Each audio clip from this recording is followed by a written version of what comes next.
baru nemu ada satu vlog channel YouTube, gue usah sebut nama, gue nggak mau mancing ribut, mau bikin kisru di dunia slogan. Intinya channel ini mengkritisi soal isi Alkitab yang gue jujur bukan agak lagi sangat keberatan. Dia salah satu ayat Alkitab yang dikritik sebagai dimana dia bilang Kristen ada ayat kebencian, itu diambil dari Filipi 1 ayat 18. Bunyinya, tetapi tidak mengapa, sebab bagaimanapun juga Kristus diberitahukan baik dengan maksud palsu maupun dengan jujur. Tentang hal itu aku bersukacita dan aku akan tetap bersukacita.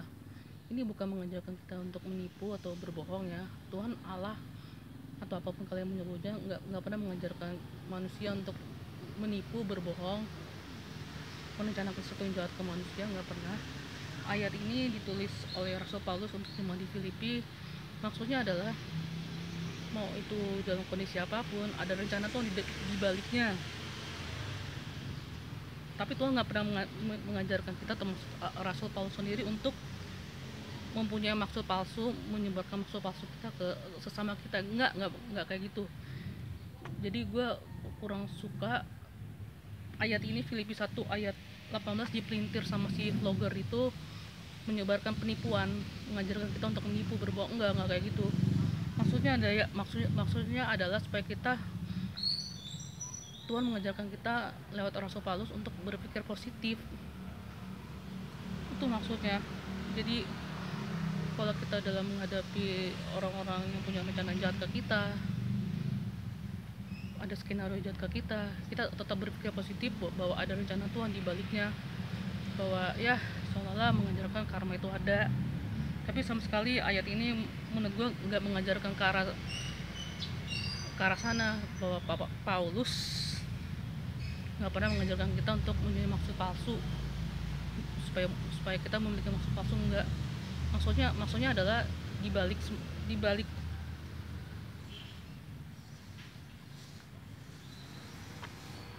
walaupun di balik maksud palsu, di balik niat jujur, selalu ada rencana Tuhan.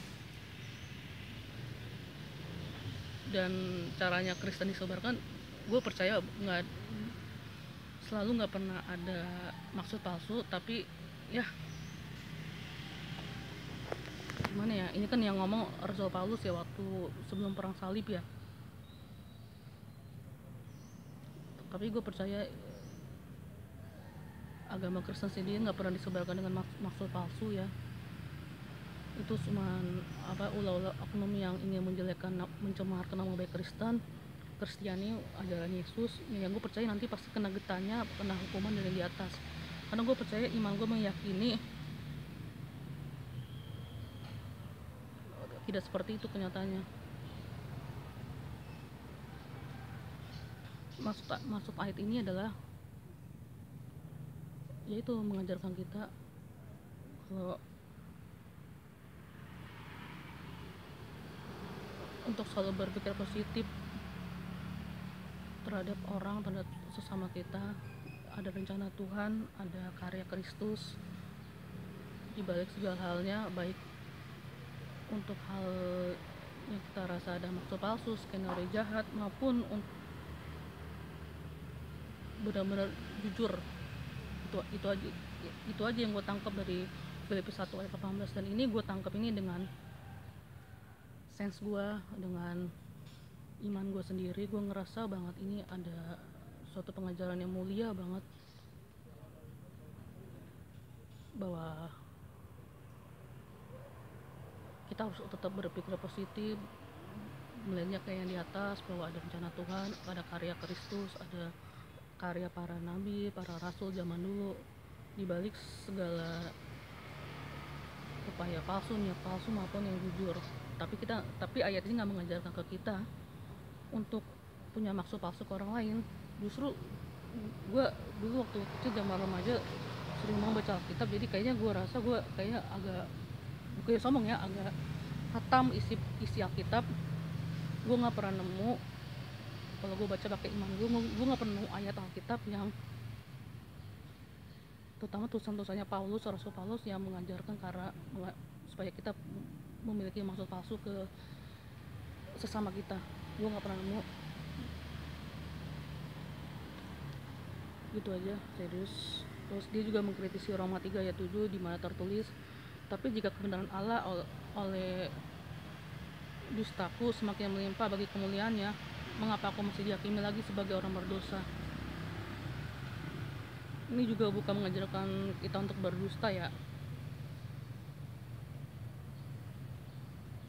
apalagi sengaja berdusta. Mungkin maksudnya adalah, kalau gue mengimani ini ya, karena ada kondisi-kondisi tertentu, di saat tertentu di mana kita harus sedikit berdusta, sedikit berbohong, tapi bukan maksudnya Paulus untuk mengajarkan kita berdusta.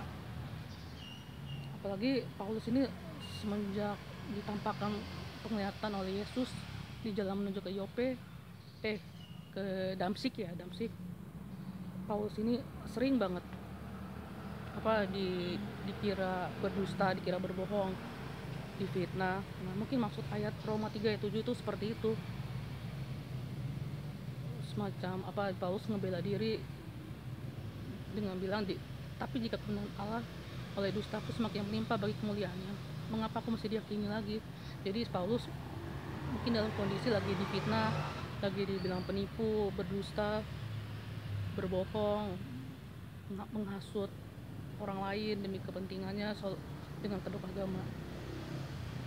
Kebanyakan di zaman sekarang orang-orang seperti itu yang diperlakukan seperti Paulus yang dituduh pendusta. Itu aja sih sedikit kritik gue ke salah satu vlogger yang gue lihat di YouTube. Tuhan berkati, nggak ada maksud jahat, teman ingin membela sedikit, defend my faith. Kalau gue imani, kalau gue yakini, nggak ada sesuatu diajarkan yang jahat di Alkitab. God bless you.